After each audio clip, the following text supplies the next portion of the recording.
kita menyembah Allah harus berdasarkan ilmu. Ilmu itu sebelum berkata-kata dan berbuat.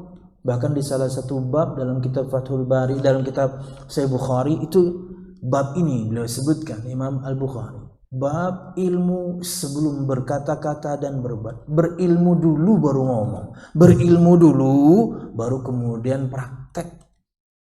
Kadang ilmu nggak ada, kita ngomong. Ilmu nggak ada, kita komen. Tentang perkara sebesar pandemik seperti ini, kemudian dilihat dari sisi agama, Anda tidak mumpuni, nggak usah ngomong. Perkara besar seperti ini, perkara orang banyak seperti ini, bukan nasional lagi, internasional ini, mendunia nih kasusnya. Dan Anda ingin berbicara dari sisi kesehatan medis, Anda tidak mumpuni, jangan ngomong. Tentang perkara agama ikuti para ulama apa yang harus dilakukan. Tentang perkara kesehatannya ikuti ahlinya apa yang harus dilakukan. Simpel kan? Kenapa? Kita tidak mengilmuinya. Ini komen terus. Yang paling tahu. Padahal ujung-ujungnya dia hanya mengikuti pendapat seorang alim. Maka kalau Anda hanya mengikuti pendapat seorang alim, bismillah lanjutkan. Tapi Anda nggak perlu ngomong besar-besar. Itulah kewajiban kita sebagai orang yang awam adalah taklid berdasarkan ilmu. Orang awam itu harus taklid. Ngikuti seorang alim dengan keilmuannya yang jujur dengan ilmunya. Harus. Kenapa? Anda atau semua kita misalnya tidak bisa mengulik bahasanya mungkin firman Allah sabda Nabi Muhammad dengan kemampuan Anda sendiri, nggak bisa. Maka kewajiban kita taklid, ngikut pendapat seorang alim, tentunya yang amanah dengan ilmunya, bismillah. Jadi kalau ujungnya Anda hanya ngikut doang, nggak usah ngomong besar. Bismillah, lanjutkan. Hormati kemudian yang berbeda. Kan gitu ya untuk kasus masalah COVID ini, kemudian berkaitan dengan masalah agamanya, ada masjid dan musola tetap pakai karpet, tetap rapat. Bismillah, Anda ikuti pendapat seorang alim, no problem. Hormati yang enggak seperti ini. Hormati kemudian yang menjalankan prokes. Jangan Anda sesat-sesatin orang. Kenapa? Kita sama-sama taklid kepada seorang alim dengan ilmunya, dengan alasan ilmiahnya, cukup. Masjid pakai karpet, yang lain enggak apa-apa. Yang ini rapat, yang ini renggang, enggak ada masalah. Semua ada pendalilannya. Yang ini enggak pakai masker, ini pakai, enggak ada masalah. Ya. Nanti kalau Anda kena yang varian Delta, kemudian Anda susah nyari oksigen bahkan rumah sakit, tolong kabar-kabari. Ya, biar waktu Anda mati kita salatkan. Subhanallah, kerasnya minta ampun. Ngikuti pendapat seorang kerasnya minta ampun. Enggak perlu kemudian kita sekeras itu. Udah biasa kita berbeda. Dan ini cuma sementara, insya Allah. Cuma sementara. Walaupun sudah 1 tahun lebih. Tapi kan tetap sementara. Berapa tahun umur pian? Ini kan pertama kali pian hadapi. Ulun Ivan, kita 40-an. Mungkin pian ada yang 50, ada yang 60. Enggak ada kita ngalamin ini. Sejak mungkin 100 tahun yang lalu. Sementara ini. Nggak usah keras-keras amat.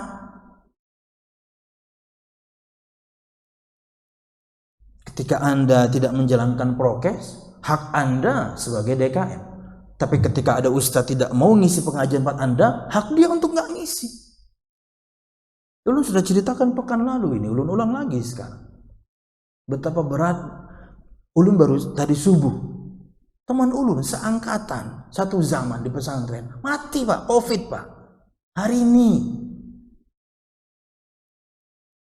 orang sering sebutkan mungkin nadanya rada kasar. Kalau pian mati nggak apa-apa. Ustadz mati munculnya mungkin masih lama. Kayak Ustadz Aiman 20-30 tahun lagi mungkin ada orang kayak gitu. Dengan ilmunya. Ustadz-ustadz senior Indonesia itu kalau sudah di daurah, itu setoran hafalannya sama Ustadz Aiman. Pian tahu? Pimpinan-pimpinan pesantren nasional ini setor hafalan sama Ustadz Aiman. Tuha-tuha orangnya Ustadz Aiman. Subhanallah. Ya, rada kasar memang, biarin. Karena Anda bukan siapa-siapa. Kalau Anda kemudian mengabaikan, karenanya kemudian seorang ustadz meninggal, ya mungkin akan muncul 10, 20, 30 tahun lagi. Anda mau gantiin. Subhanallah.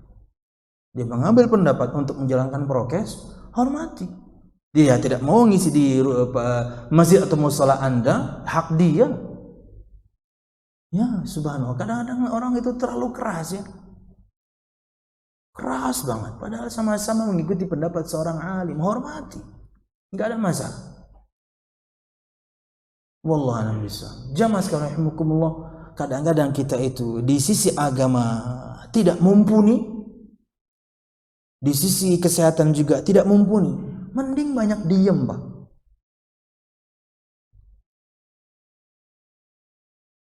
Karena terkadang orang yang seperti ini, na'udzubillah, bisa jadi belum pernah kena. Jadi dia tidak tahu rasanya, susahnya. Pak, jamaah kita kena, bukan cuma penciuman dan rasa yang hilang. Kayak orang budek dia. Kalian tahu buruknya Delta itu. Istrinya berbicara kepadanya harus di telinganya. Kenapa? Nggak denger. Yang kira ringan. Flu biasa aja. Flu biasa, muhafian. Orang bisa budek karenanya. Kayak itu Pak Mupandir. Di telinga sini istrinya ngomong. Kena varian Delta dia. Bukan cuma penciuman yang hilang, bukan cuma rasa yang hilang, pendengaran hampir hilang. Flu biasa dari Hong Kong. Ini dari Wuhan. Subhanallah. Kalau dia kena, dia baru tahu rasa. Bagaimana susahnya menghadapi, bagaimana kemudian harus menjaga ketika isolasi, agar istrinya nggak kena, agar anaknya nggak kena. Banyak-banyak beristighfar. Ini semua karena dosa. Tidak ada yang tidak bukan. Semua dosa-dosa kita akumulasi digabung saat dunia ini.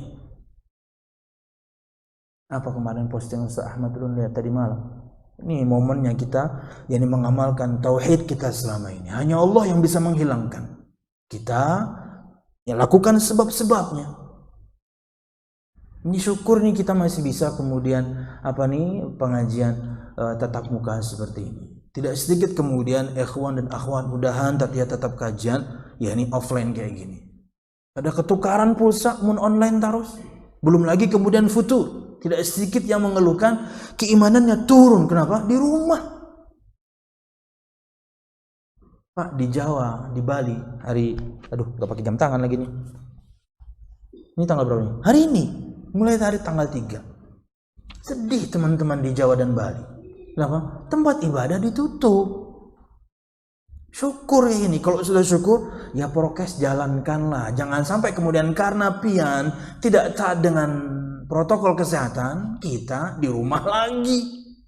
Maaf ya, kolernya sudah di rumah, ya Allah. Dan gak ada tantangannya. Soal 5 waktu tapi di rumah, kecil.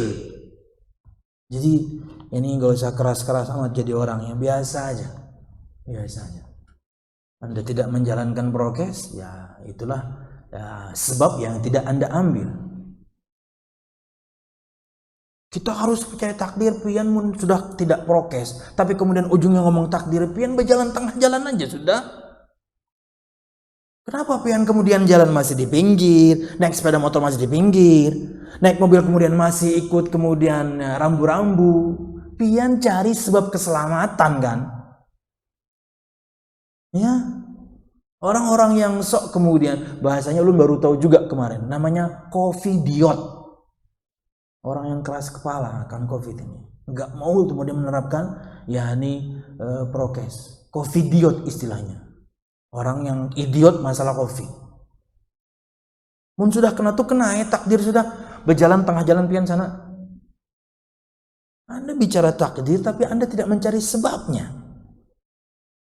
Mencari sebab keselamatan, menghindari sebab kemadaratan itu bagian dari takdir. Kalau hal yang seperti ini sampai dikatakan misalnya orang-orang DKM, orang yang ngaji lama, Anda ngaji lagi deh. Anda belum khatam berarti ngaji masalah takdirnya. Karena al-ittikhadhu bil asbab minal qadar. Mencari sebab itu bagian dari takdir. Ini sebab yang Allah mudahkan untuk kita tapaki. Jadi nggak usah keras-keras ya.